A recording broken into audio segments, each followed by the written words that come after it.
Estudantes, docentes, profissionais da saúde, boa tarde. Nós vamos dar início à programação do terceiro dia, à tarde, do nosso primeiro encontro nacional de saúde, de educação interprofissional em saúde, diálogo sobre práticas colaborativas.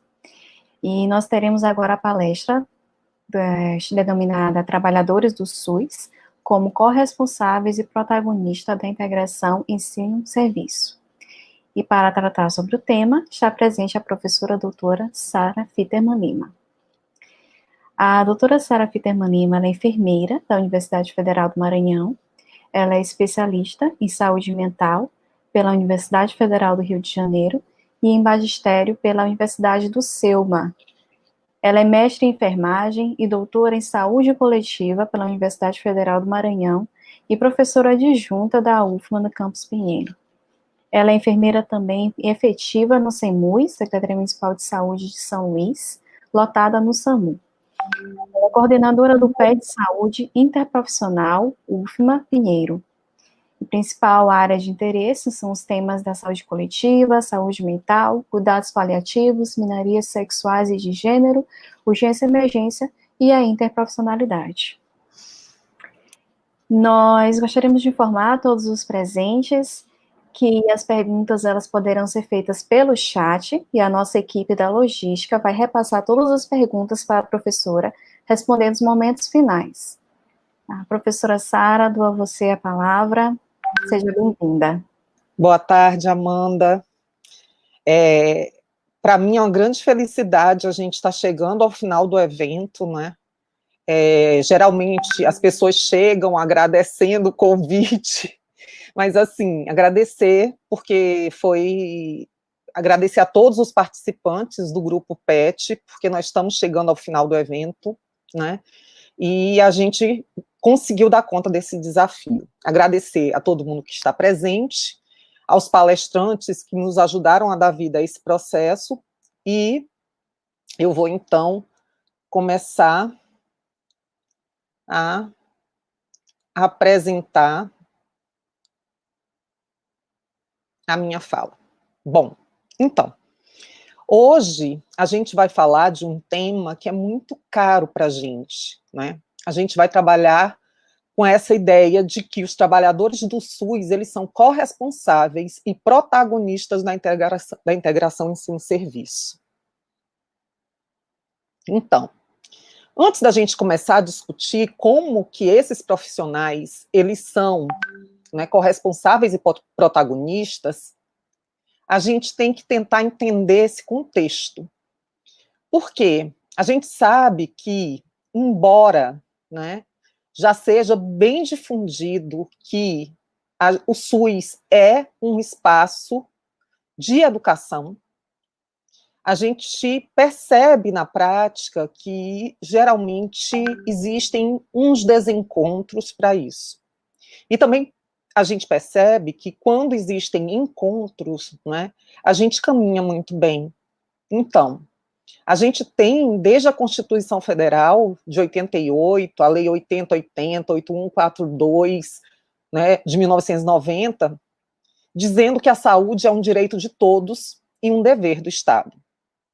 Mas nessa mesma Constituição, no artigo 200, vem que o Sistema Único de Saúde é o ordenador da formação de recursos humanos em saúde, né? Na Lei 8080 diz que deverão ser criadas comissões permanentes de integração entre os serviços de saúde e as instituições de ensino profissional e superior. O que a gente observa nesse contexto, né? A gente observa que essa legislação, ela coloca como atribuição da União a sua participação na formulação e na execução da política de formação, né, e de desenvolvimento de recursos humanos para a saúde. Ou seja, além desse espaço do Sistema Único de Saúde ser um espaço de formação, né, ele é de responsabilidade da União nesse sentido. Assume também a responsabilidade de desenvolver programas que avancem na consolidação dessa integração ensino-serviço-comunidade, né, e da educação pelo trabalho. E deixa claro que a rede de serviços que compõe o Sistema Único de Saúde, SUS, constitui-se numa verdadeira escola de formação. E ela é um espaço formador dos profissionais de saúde, sejam eles os gestores, os trabalhadores ou os estudantes. É um espaço também para a formação do controle social. E essa, né, é a integração que a gente chama de rede SUS Escola. Antes da gente começar a discutir, eu vou passar aqui um videozinho para a gente começar a fazer algumas reflexões. Ai, não. Deixa eu voltar.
Bom, por que eu passei esse vídeo, né? Ele mostra um pouco, a gente consegue, se a gente bem observar, fazer uma analogia. Porque quando a gente fala de integração ensino-serviço, a gente fala de uma ponte que a gente precisa atravessar. No sentido de que a gente tem que fazer essa aproximação entre dois espaços, que é o espaço formador e o espaço da assistência. E nem sempre, né, a gente vai encontrar facilidades nesse caminho. Em alguns momentos, né, nessa ponte, nessa estrada, a gente encontra alguns programas que são parceiros, né, alguns investimentos do SUS, investimentos do Ministério da Saúde, do Ministério da Educação, que são parceiros para ajudar a gente nessa travessia. Mas nem sempre, não é? A gente tem esse caminho fácil. Muitas das vezes, a situação é como aquela dos dois primeiros ursinhos, né? Que a gente vê a rede de ensino e a rede de serviço, né? Brigando por um espaço e sem se aproximar, e sem conseguir estabelecer uma parceria para um objetivo comum. Então, a gente tem aqui, se a gente for verificar essa construção ao longo do tempo, né, e que a gente vai trabalhar mais à frente, a gente vai ver que a gente vem, desde que, né, o SUS foi entendido como esse espaço de formação, a gente tem várias vários investimentos mesmo que são feitos, né, pelo governo para que a gente avance nesse sentido.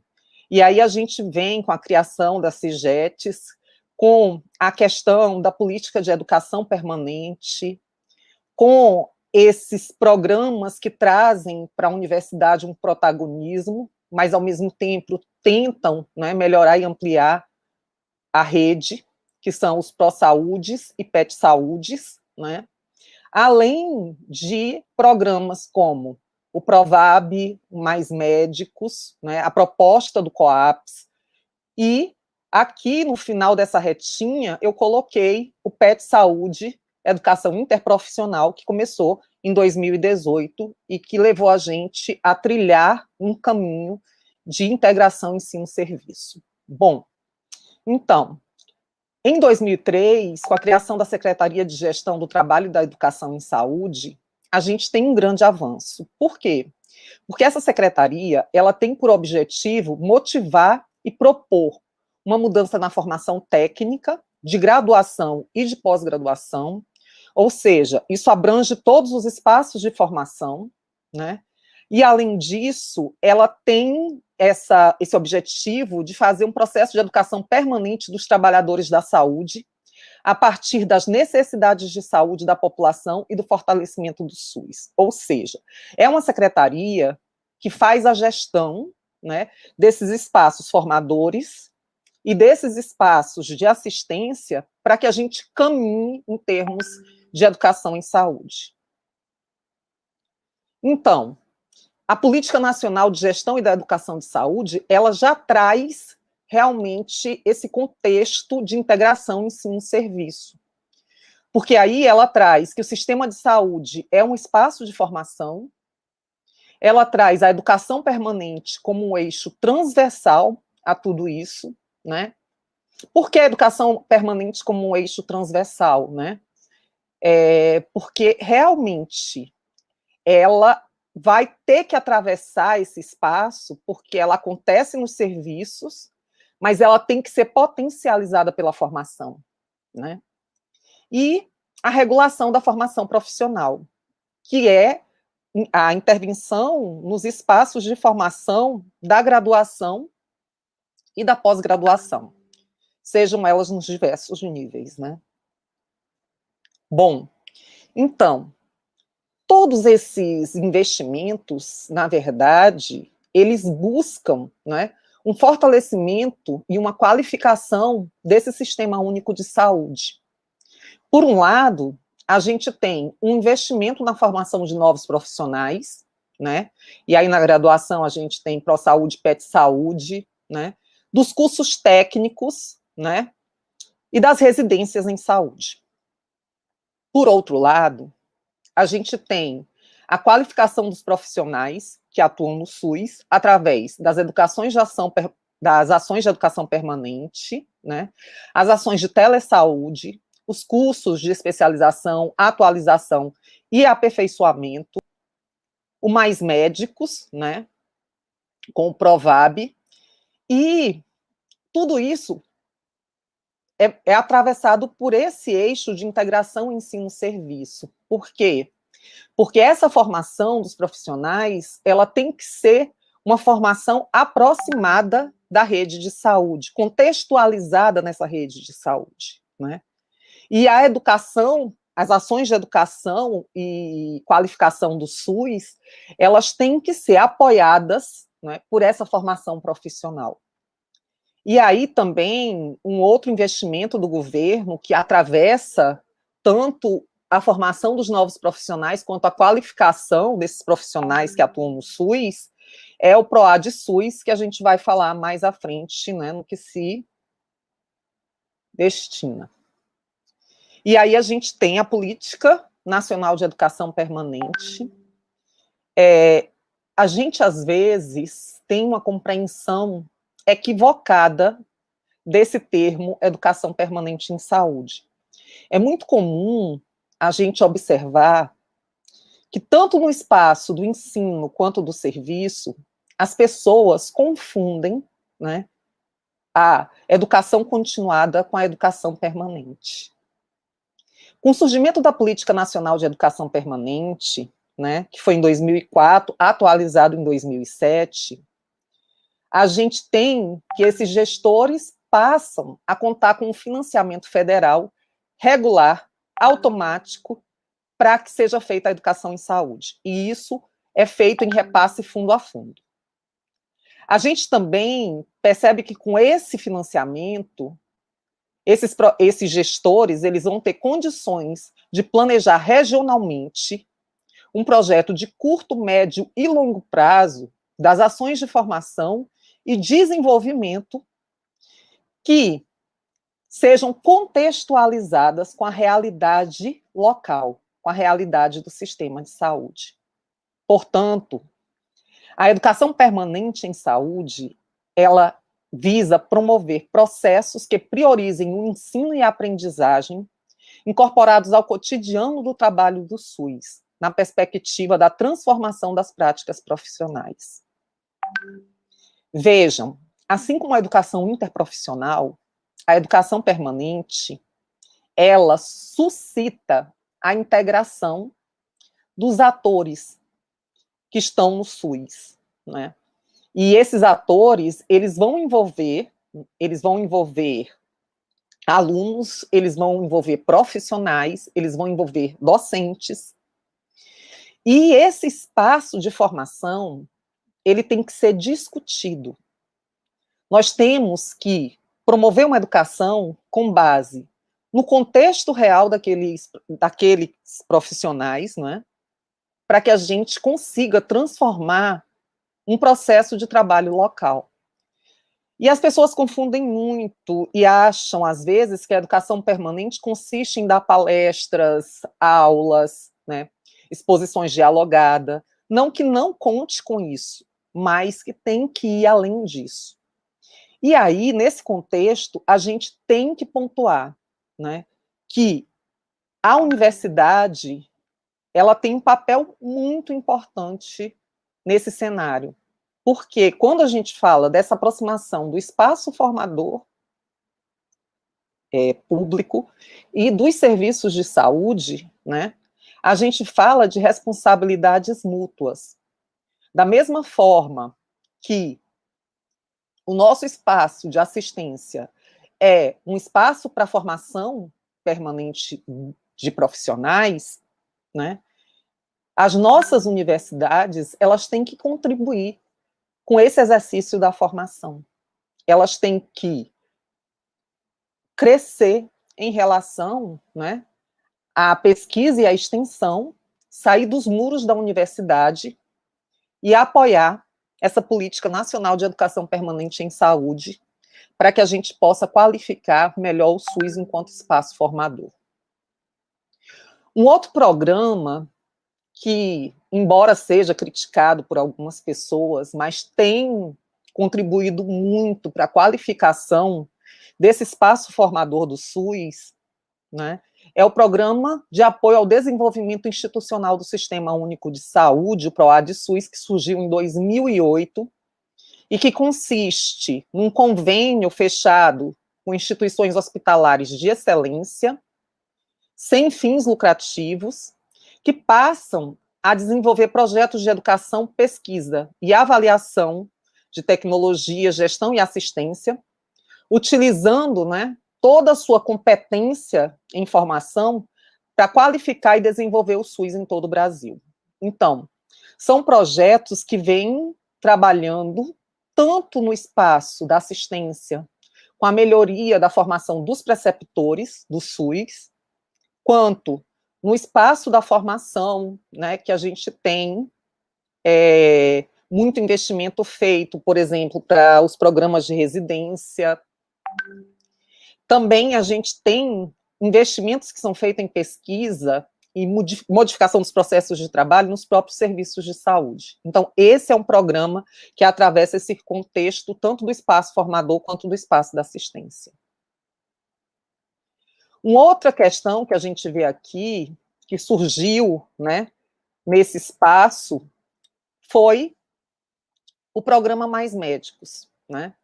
Por quê? Esse programa Mais Médicos, ele surgiu, na proposta de ampliação e melhoria da infraestrutura, e para isso ele investiu tanto na formação do SUS, né, com ampliação de oferta na graduação e na residência médica.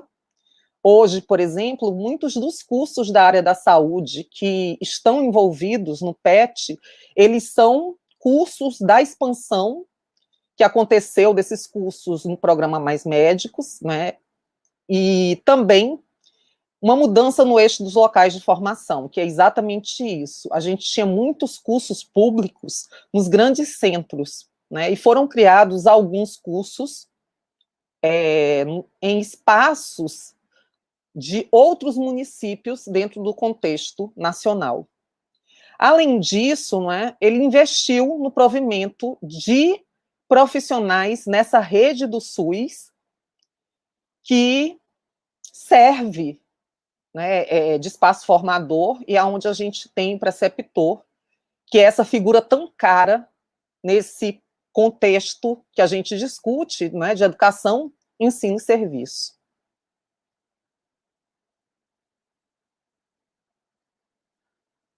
Bom, e quando a gente traz esse contexto histórico, né, a gente tem uma portaria que ela surge em agosto de 2014, que é uma portaria decisiva para esse processo de integração ensino-serviço. É uma portaria que institui a chamada Comissão Executiva dos Contratos Organizativos de Ação Pública, Ensino e Saúde. O COAPS, o famoso COAPS. Para quem não sabe o que é o COAPS, a gente tem, na verdade, ele se faz como um dispositivo que é ofertado aos atores do SUS e da educação superior, né, gestores, trabalhadores, usuários, docentes e estudantes, para operacionalizar os processos de negociação, tomada de decisão e contratualização das ações que vão materializar essa integração ensino-serviço. Ou seja, a gente vinha com várias portarias dizendo, deixando claro que o SUS é um espaço formador, né, e que a gente tem que estabelecer parcerias para isso. Mas essa portaria, em específico, ela traz isso de forma bem clara e bem contextualizada. A portaria, ela traz uma proposta, né, que ela visa o quê? Ela visa exatamente o fortalecimento dessa integração ensino-serviço-comunidade. Porque é uma proposta que coloca todos os atores envolvidos para discutirem juntos como é que a gente pode organizar e utilizar esse cenário de prática de uma determinada região, assumindo responsabilidades mútuas. Vejam, quando a gente fala de integração ensino-serviço, para quem está na academia, né, vai ser sempre aquela relação de extensão, pesquisa, prática e estágio, que é o momento em que a gente tira, né, a gente retira esse aluno do espaço protegido da universidade, a gente leva ele para utilizar esse espaço formador, né, que é a rede do SUS, e para isso ganha a universidade, porque ganha esse espaço de formação. Ganha o espaço de formação porque tem a entrada, né, de pessoas que estão se formando para constituir futuramente esse corpo de trabalhadores do SUS. Mas essas instituições, elas também são carentes desse ensino no serviço. E muitas das vezes as universidades, infelizmente, acabavam deixando a cargo somente dos docentes e não de uma política que seja própria da instituição, né, essa realização dos convênios para que a gente pudesse fazer para a gente fazer esse convênio ensino-serviço. E aí, com a questão do COAPS, Isso é posto numa mesa de negociação. Então, nessa mesa de negociação, a gente tem que deixar claro, né, o que a universidade pode dar em contrapartida para essa integração ensino-serviço-comunidade. Da mesma forma, né, essa rede de saúde, ela diz o que ela vai ofertar. E o usuário vai trazer o que ele precisa. O trabalhador, ele vai trazer as necessidades, ele vai trazer como ele pode contribuir. E nessa roda de negociação, a gente fortalece esse encontro. A gente tira, muitas das vezes, não vou dizer todas, porque não são todas as vezes, mas muitas das vezes a gente tira os ursos que estão brigando nessa ponte, né? E a gente consegue, de uma maneira mais apoiada, né, fazer essa travessia que é necessária. E aí, esses dois espaços se encontram, o espaço formador e o espaço de educação. E nesse espaço, a gente não pode deixar de pensar, né, em quem são essas pessoas que são tão caras para que a gente consiga isso. Porque quando a gente fala de gestão, né, a gente está falando de um nível mais alto. Só que esse nível de gestão, ele não pode estar desassociado de todo um contexto, né? Para promover essa integração ensino-serviço, a gente precisa desse apoio fundamental que existe, né, entre os profissionais de saúde, os preceptores do SUS, os estudantes e os usuários, para que a gente consiga, né, colocar a instituição de ensino aonde estão os docentes, tutores, supervisores e alunos, né, e as secretarias de saúde que correspondem aos serviços, aos profissionais, aos preceptores e aos usuários. E a gente vai fazer, na verdade, né, como realmente está nessa figura, a gente vai fazer esse movimento de tentar conseguir estabelecer essa aproximação para que a gente garanta aqui na rede de serviços, né, uma integração entre o ensino e o serviço. Esse é um movimento que, como a gente vê nesse gráfico, ele pode vir de fora para dentro e ele pode vir de dentro para fora, na maneira como está exposto aqui. Geralmente, quando a gente monta um gráfico, a gente coloca as instituições de maior complexidade fora e os personagens dentro. Aqui, nesse gráfico, a gente coloca os personagens fora e as instituições dentro. Por quê? Porque a integração ensino-serviço, né? Na verdade, a integração ensino-serviço-comunidade, porque ela tem que estar pautada, né, na realidade daquela comunidade, ela tem que acontecer de uma forma que é corresponsável.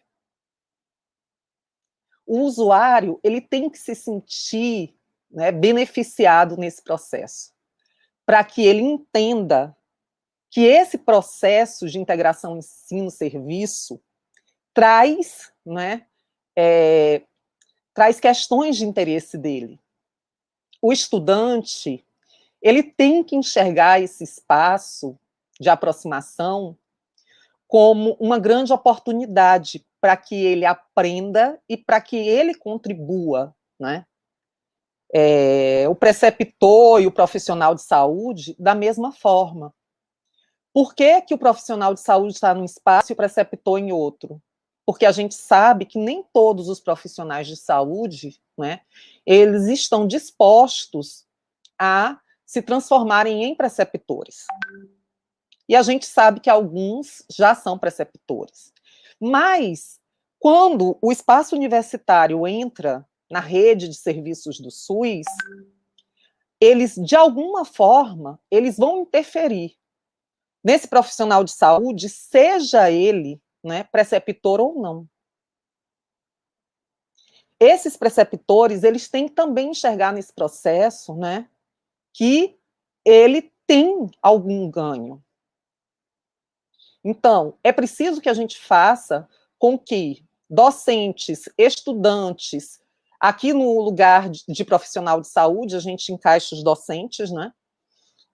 Docentes, estudantes, preceptores e usuários, eles percebam que todos têm responsabilidades e são beneficiados por essa aproximação, para que dessa forma eles consigam, né, se aproximar dos espaços de gestão, para que a gente consiga, né, fazer essa aproximação ensino, serviço, integração, ensino, serviço, comunidade, que está no COAPS.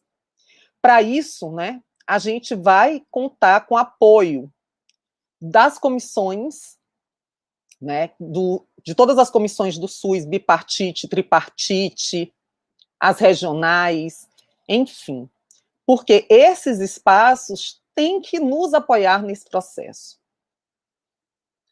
Uma coisa que é importante quando a gente olha aquele gráfico anterior é observar, né, que quando a gente põe isso na mesa, quando a gente põe isso numa roda para decisão, é realmente necessário que a gente garanta a criação de um espaço democrático. É preciso que haja corresponsabilidade. É preciso que a gente tenha, né, uma decisão colegiada.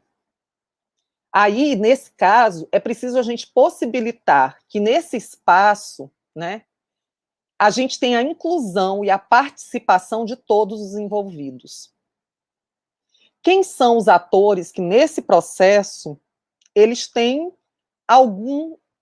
de alguma forma eles podem ter algum interesse, né? Então, nessa mesa de conversa, a gente tem que ter representantes docentes, estudantes, usuários, trabalhadores da assistência, gestores, né? Para que a gente...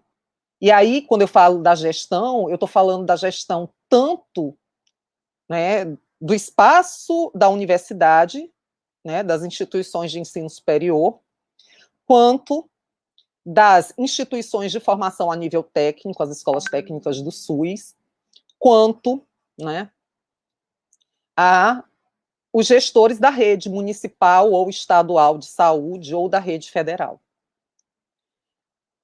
E essa reunião, ela não pode acontecer só em um momento. Ela tem que ser uma reunião periódica, com regularidade. Por quê?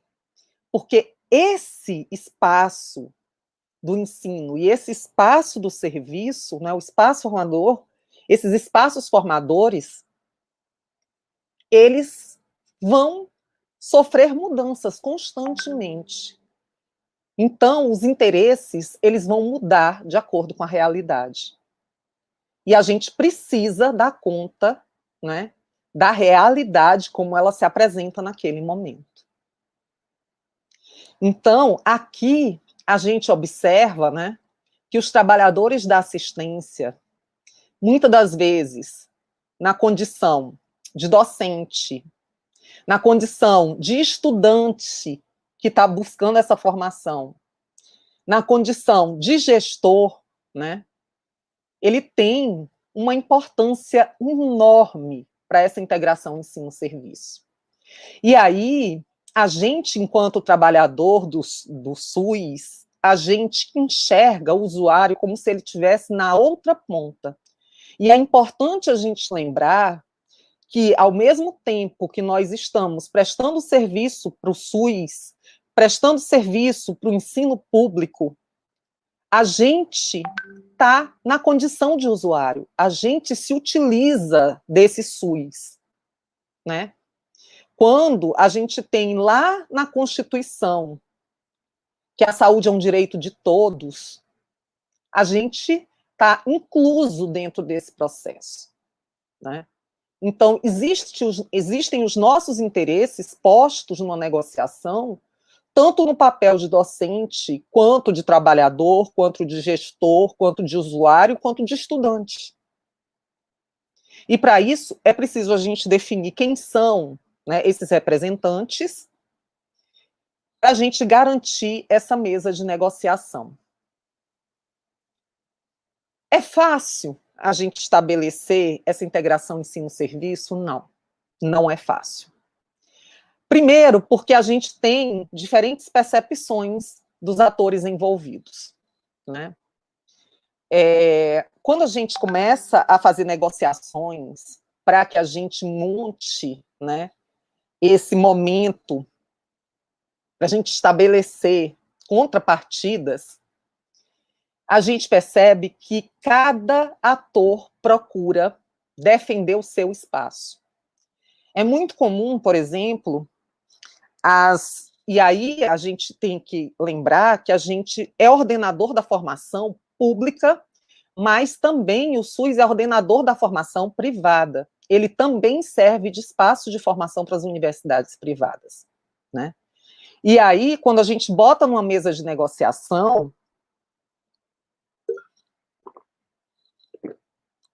a gente tem o gestor municipal de saúde, o gestor estadual de saúde, o gestor das instituições federais que existem naquele espaço, a exemplo do hospital universitário.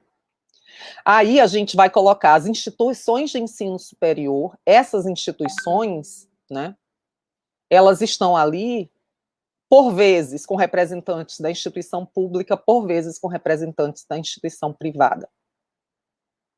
E aí, quando a gente coloca essa discussão, a gente vai dizer quem vai ter direito ao quê e quem vai contribuir com o quê. E aí é muito fácil as pessoas chegarem com seus próprios interesses, né? Ela vai ter uma percepção desse espaço, do que ela precisa. Mas é preciso que ela passe a ter a percepção do que ela pode dar de retorno. Uma outra dificuldade que a gente tem é que hoje a gente vive dentro das instituições de ensino superior, né, esse modelo hegemônico de formação, que é focado na dimensão biológica e no cuidado hospitalar. E quando a gente fala disso, a gente está falando de uma formação que ela quer se apropriar desse espaço para seguir com uma formação que é específica e que vai para aquele espaço, né, para usar o espaço nessa aquisição de conhecimentos, mas que não vai para esse espaço, né, para deixar conhecimentos também.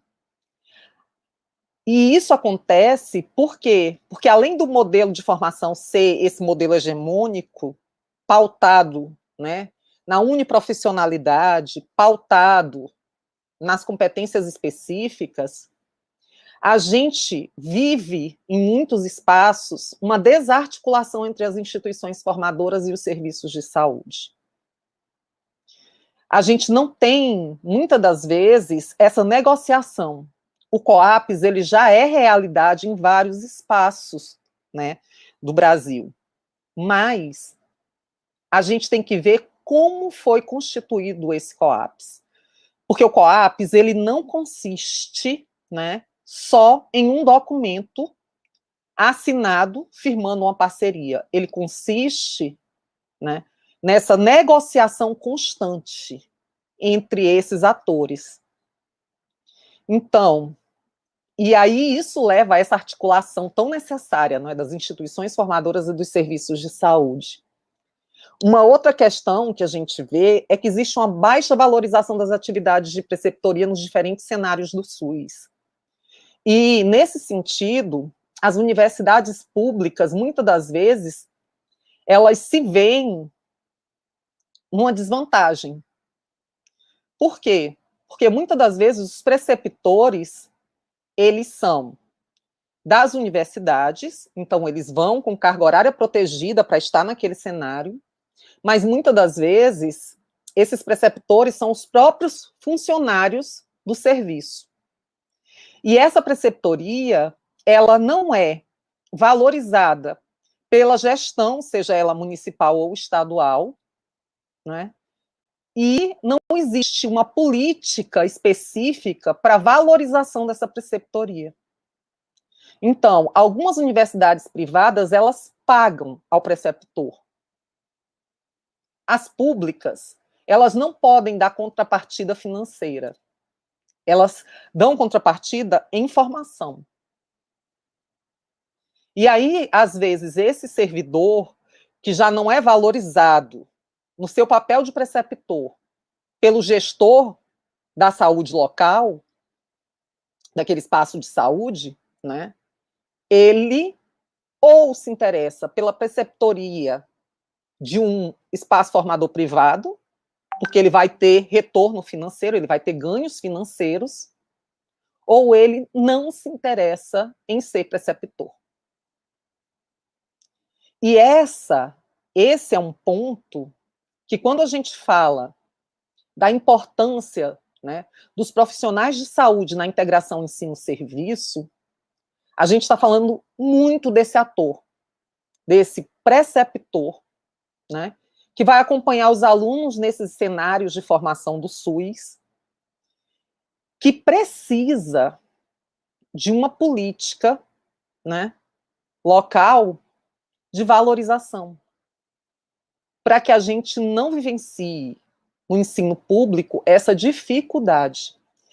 E aí entra a valorização no sentido de investir na formação desse profissional, né, e reconhecer o valor dele nesse contexto de integração ensino-serviço-comunidade. Uma outra coisa posta aqui, eu acho que eu já venho falando, né, são os interesses institucionais distintos. Às vezes, por exemplo, uma instituição, ela quer garantir uma unidade de saúde só para ela, porque ela tem condições de bancar aquele espaço. Às vezes, né, a gente tem negociações que são feitas entre uma instituição e uma gestão de serviço de saúde, aonde só esses dois atores são postos, né? E os interesses colocados são só de parte de todos os atores envolvidos. Uma coisa que também, né, se torna uma dificuldade nesse espaço é a questão da adequação dos cenários de ensino-aprendizagem. Por quê? Porque, infelizmente, em muitos locais, né, a gente percebe que existem desencontros entre a formação e as unidades de saúde. No sentido de que uma via de mão dupla. Por quê? Porque as contrapartidas que são feitas pelas universidades nem sempre chegam nessas unidades que são formadoras. Da mesma forma, essas unidades formadoras, né, elas não são adequadas, né, mobiliadas, estruturadas para receber bem esse aluno no seu espaço de formação. Então, isso acaba se tornando uma grande dificuldade. E dificuldades metodológicas, né, do processo de trabalho e de integração, que acaba, às vezes, sendo embasado em negociações particulares. E aqui prevalecem, né, os interesses, não da instituição, mas das pessoas envolvidas nesse processo. Aí, eu resolvi, a gente fala de tanta dificuldade, né? Eu resolvi trazer outro videozinho também curto, porque quando a gente olha para tudo isso, né?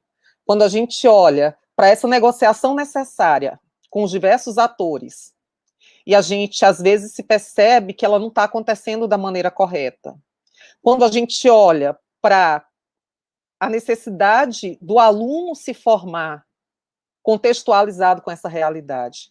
Quando a gente olha para a necessidade desse profissional de saúde, ele ser o tempo todo atualizado num processo de educação permanente.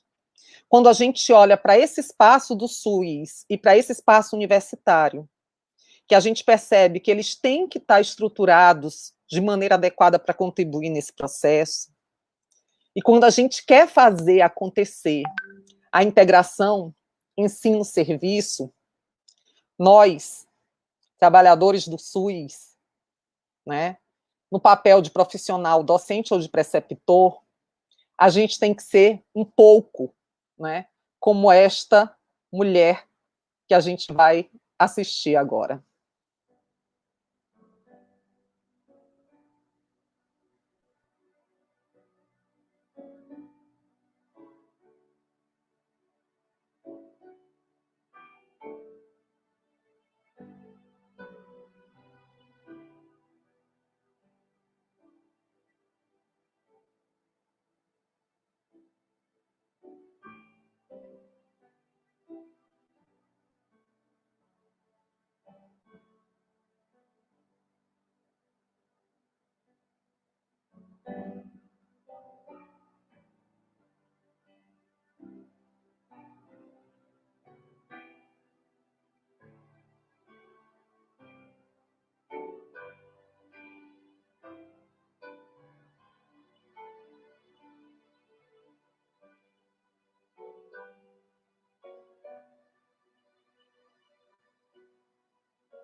Bom,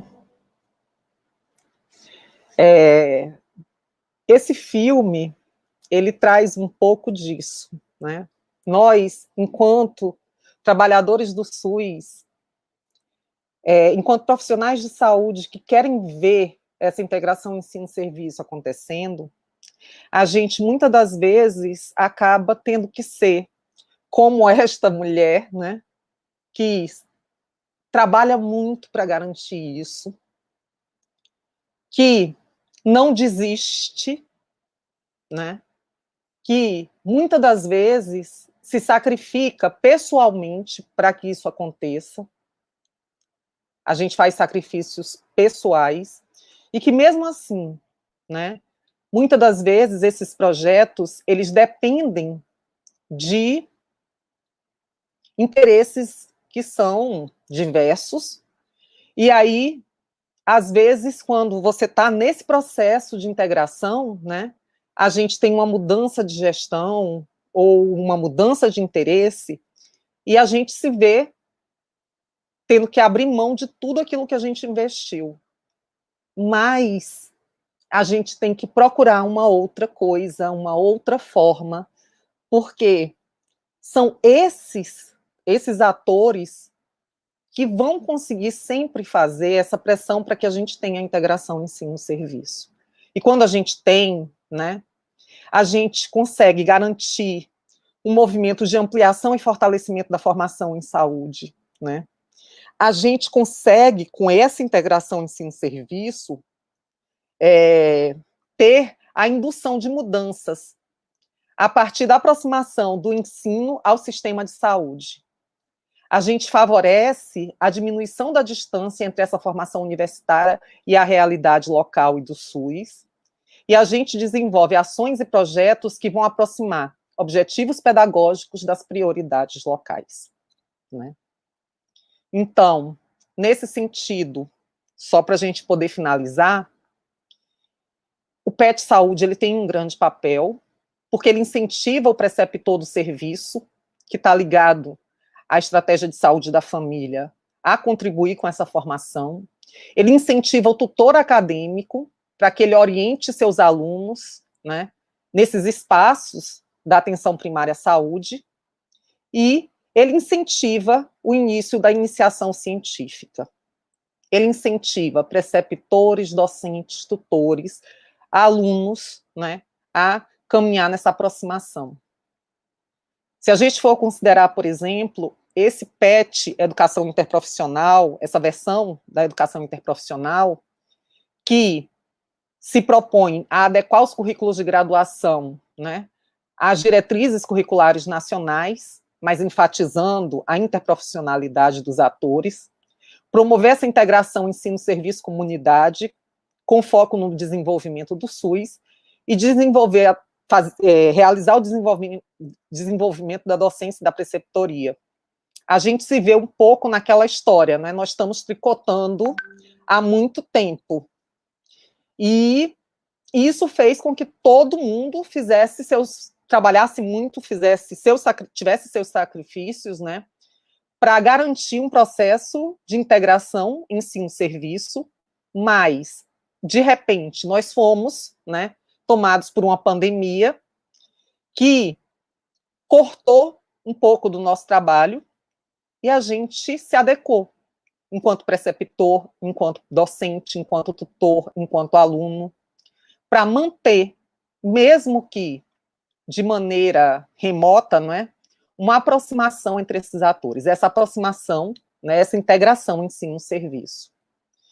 Bom, E aí vem os vários objetivos da integração ensino-serviço que o próprio edital do PET coloca, né, com uma mobilização da comunidade acadêmica para mudanças no projeto pedagógico dos cursos, desenvolvimento de práticas colaborativas com base na integralidade da saúde, ampliação do SUS enquanto espaço de aprendizagem, né, corresponsabilização das IES pelo território, desenvolvimento do papel dos trabalhadores do SUS como protagonistas dessa integração ensino-serviço, e educação também contribuindo com a educação permanente em saúde, de todos esses atores do SUS, gestores, trabalhadores, professores, estudantes e usuários, né?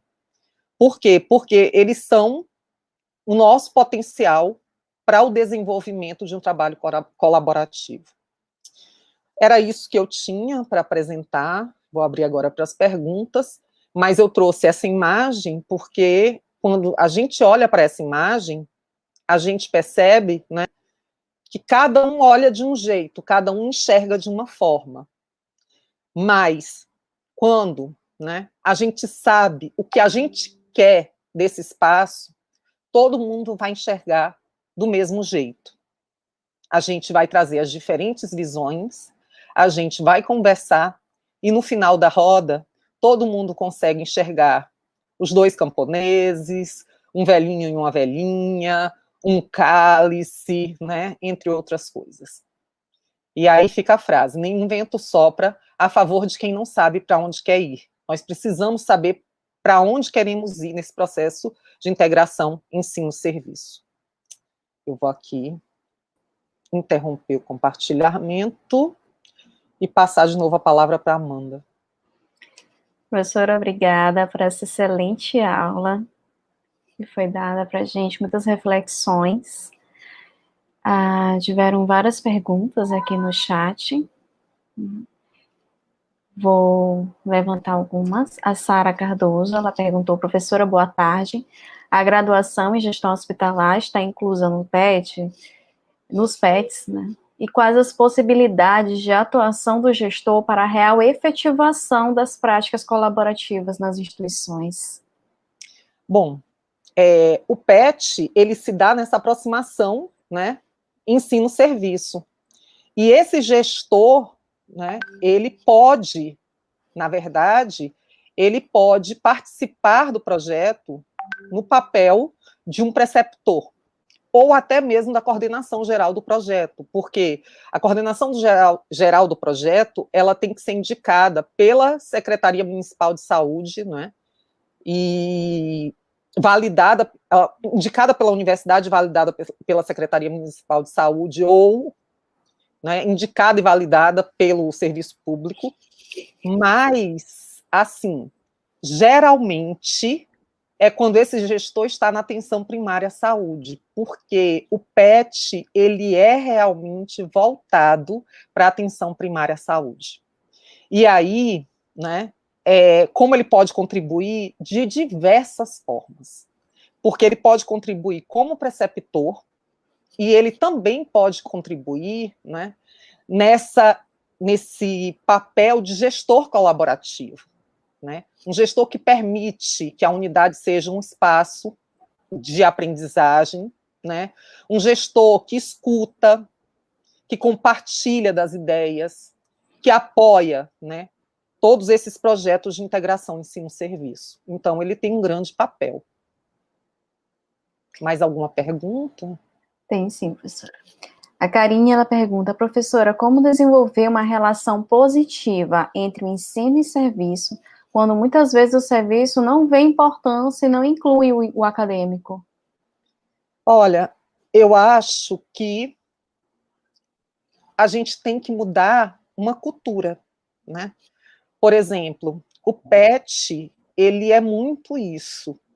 O PET hoje, com 120, por isso que eu fechei a minha apresentação, né, com essa questão do PET, porque hoje, veja, com 120 grupos, projetos PET espalhados pelo Brasil, né, a gente tem muita gente que está nessa posição de preceptor e que começa a entender o seu papel enquanto formador nesse espaço, A gente tem, né, os investimentos do PROAD SUS, que faz a formação de preceptores, né?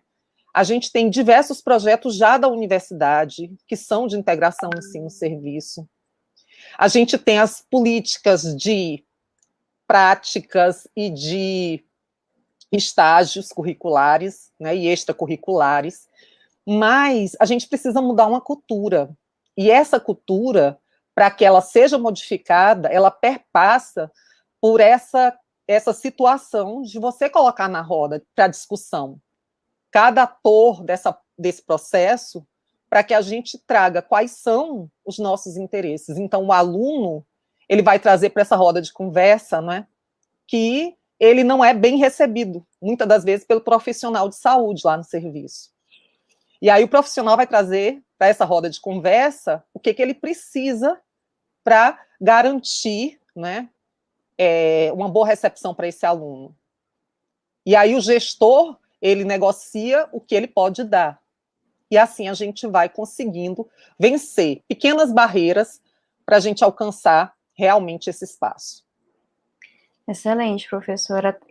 Justamente era uma dúvida que eu tinha, que é a questão das estratégias que a gente podia, você deu ótimas ideias, né? Porque a gente fala muito que há benefícios, mas numa roda a gente consegue evidenciar os benefícios e o que está interferindo, né?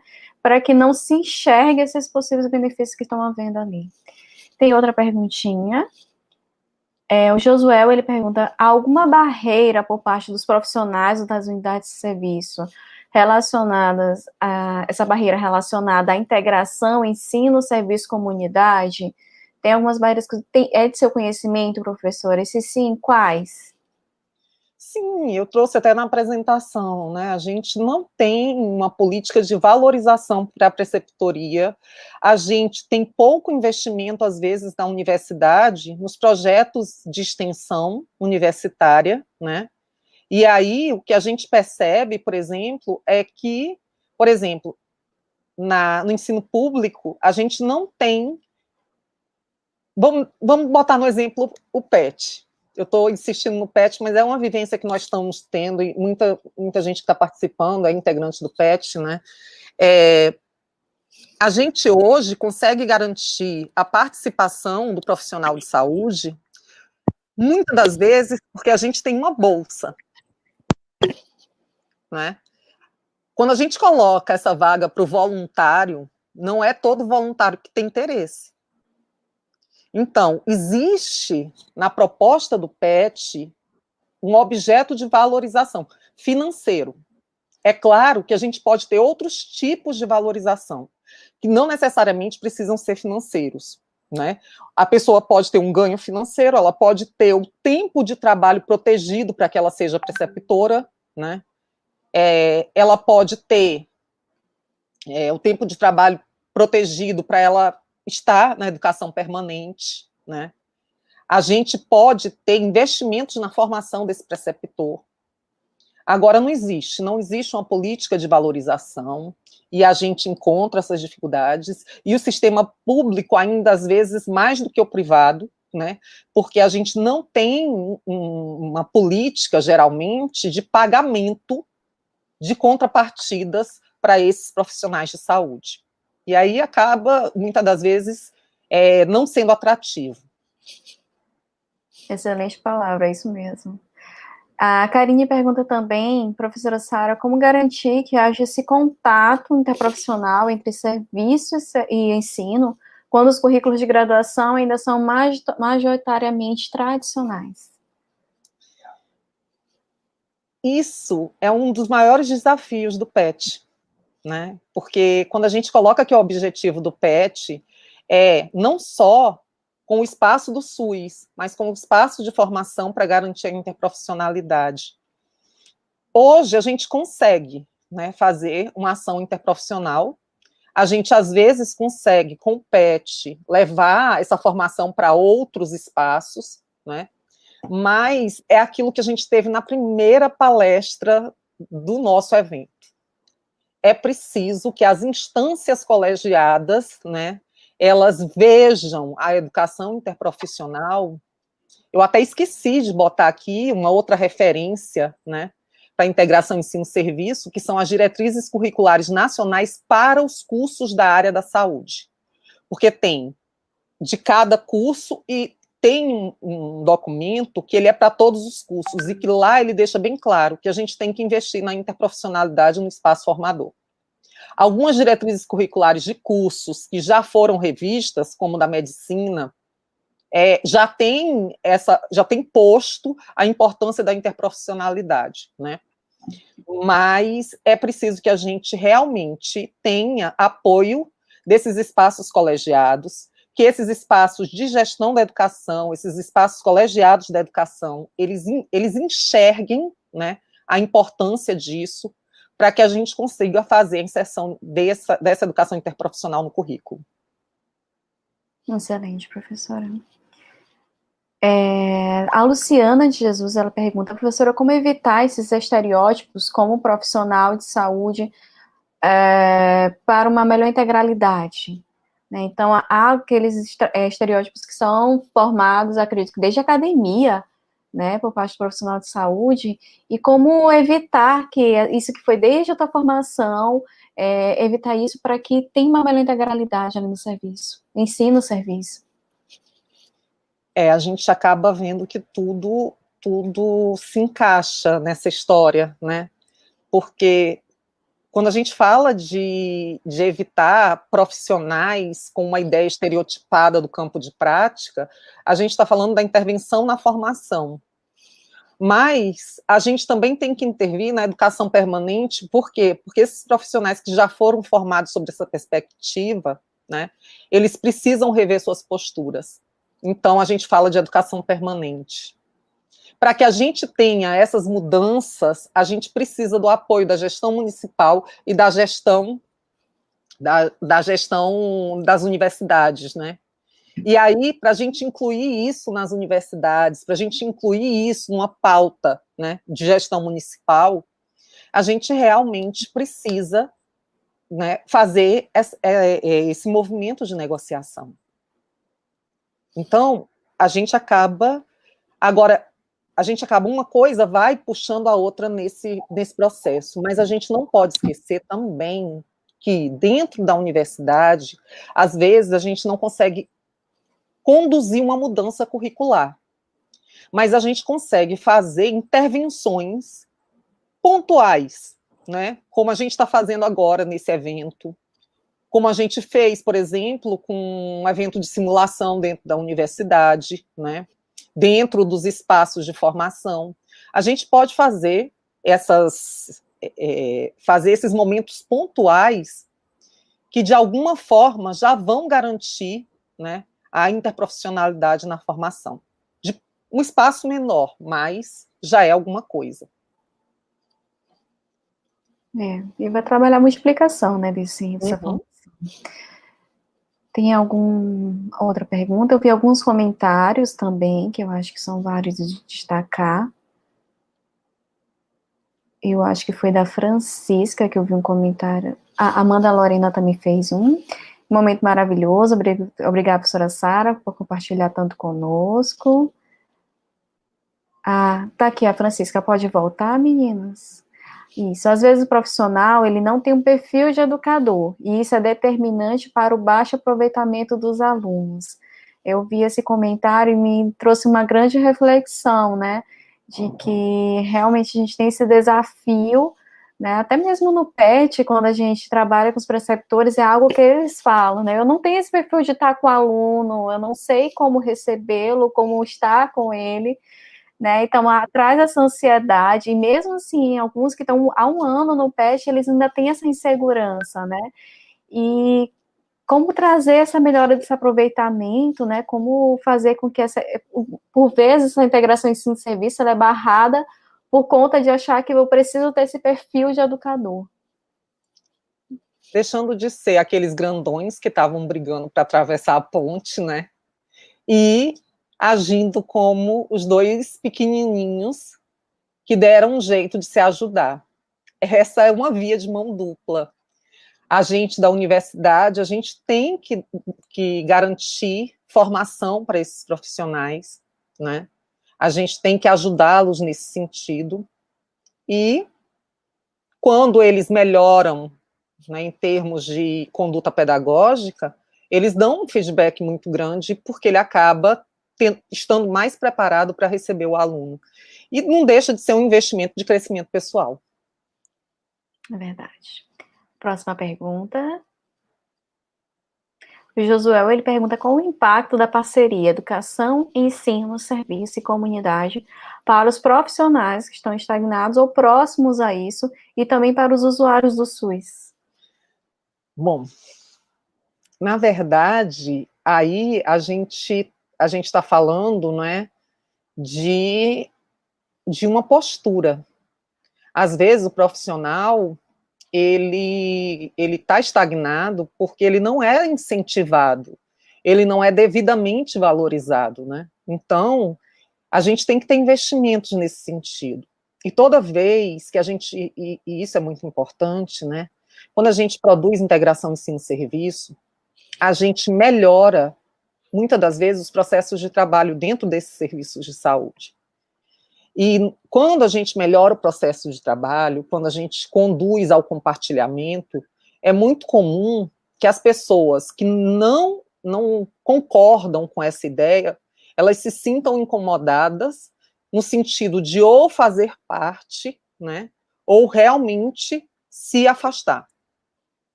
Mas a gente tem que ir fazendo, e aí são pequenos trabalhos que a gente vai fazendo, porque isso são as posturas dos próprios profissionais.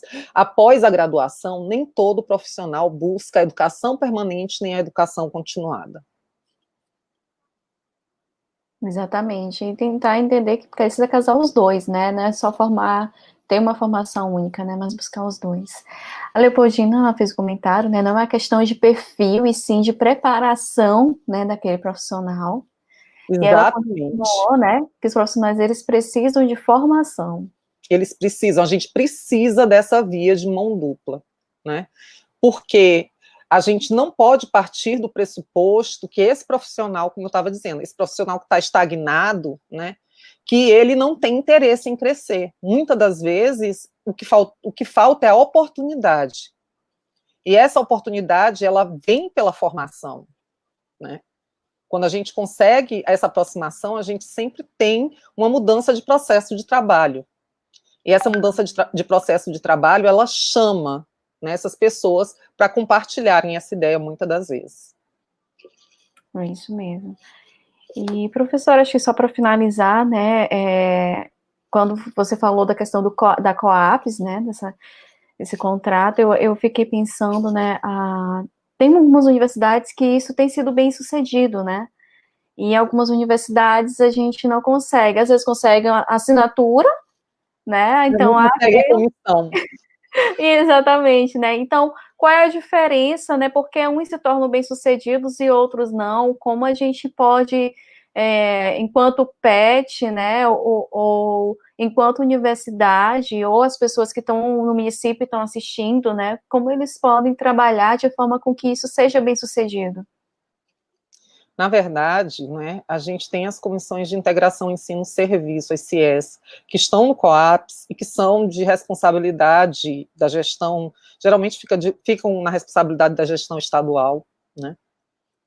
Mas o que define a diferença desses processos, né, é a forma de construção desse COAPS, porque o COAPS ele não pode ser feito um espaço isolado, como um contrato, que é assinado por todas as partes e engavetado.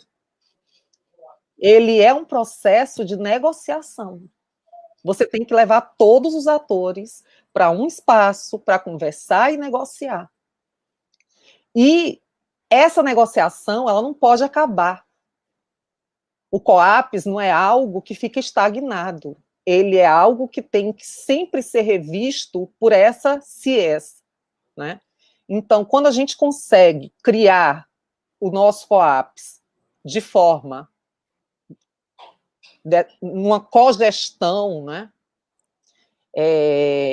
a gente consegue, na verdade, caminhar com essa proposta, porque a própria formação do COAPS é a formação desse espaço de cogestão. É isso mesmo. Tem mais uma pergunta, professora. A Mônica Brito, ela perguntou, uma formação baseada nas metodologias ativas seria uma maneira de instrumentalizar os profissionais do SUS para auxiliá-los nesse papel de preceptores? Com certeza. Na verdade, as metodologias ativas, né, elas servem para melhorar qualquer tipo de formação, seja do aluno de graduação, seja do profissional que está na assistência, do próprio docente, não é, para o desenvolvimento docente, porque a metodologia ativa, ela tira a centralidade desse processo de formação do professor e coloca no aluno. Então, ele é parte integrante dessa formação. Ele vai trazer seus conhecimentos, né? A gente não parte da ideia de que ele não tem conhecimentos, mas da ideia de que ele vai adquirir mais conhecimentos, né? Uma proposta construtivista, como a gente tem aí Paulo Freire falando. É verdade. E temos um último comentário. A Luciane de Jesus vai falar que nós precisamos mudar essa metodologia que visa esse uniprofissionalismo que ainda existe. Né? Mas para a gente mudar isso, a gente precisa assumir o protagonismo do nosso papel. Né? A gente, quando eu botei aquele diagramazinho em que do lado de fora eu coloco o aluno, eu coloco o profissional de saúde, eu coloco o docente, eu coloco o preceptor, né? Eu estou falando que nós temos que entender a necessidade dessas transformações e a gente tem que fazer esse movimento, né, para constituir essas comissões colegiadas. Isso é responsabilidade social, né? Excelente, professora. Queria agradecer muito sua disponibilidade, a excelente aula, excelentes ambições. Acho que levou todos a refletirem bastante, né, e perceberem o quanto é importante dessa questão da integração do ensino-serviço. E vamos tentar, né, multiplicar esse conhecimento que você nos passou hoje para nosso cotidiano. Findados, né, os questionamentos, nós encerramos neste momento a palestra. Nós agradecemos a participação da professora Sara Lima e de todos que assistiram e apresentaram seus questionamentos. Nós convidamos todos para participarem das demais atividades dessa programação do evento. Às 16 horas, nós vamos apresentar os trabalhos premiados, teremos 4 trabalhos premiados. A menção honrosa para o trabalho expandido na modalidade pôster e na modalidade de apresentação oral. E a menção honrosa para o resumo simples, na modalidade pôster e modalidade de apresentação oral. E às 16h30 nós iremos encerrar com a apresentação de uma atividade cultural aqui típica maranhense, né, a modalidade que ganhou foi o Bumba Boi, com 55%, nas votações que ocorreram no Instagram do nosso evento. E nós gostaríamos muito de vocês assistirem, né, essa apresentação que vai mostrar nossa cultura, que é tão rica. Agradeço a todos a participação até o final e até breve, né, às 16 horas. Gostaria muito que todos pudessem estar lá assistindo a apresentação dos trabalhos premiados. Boa tarde. Boa tarde.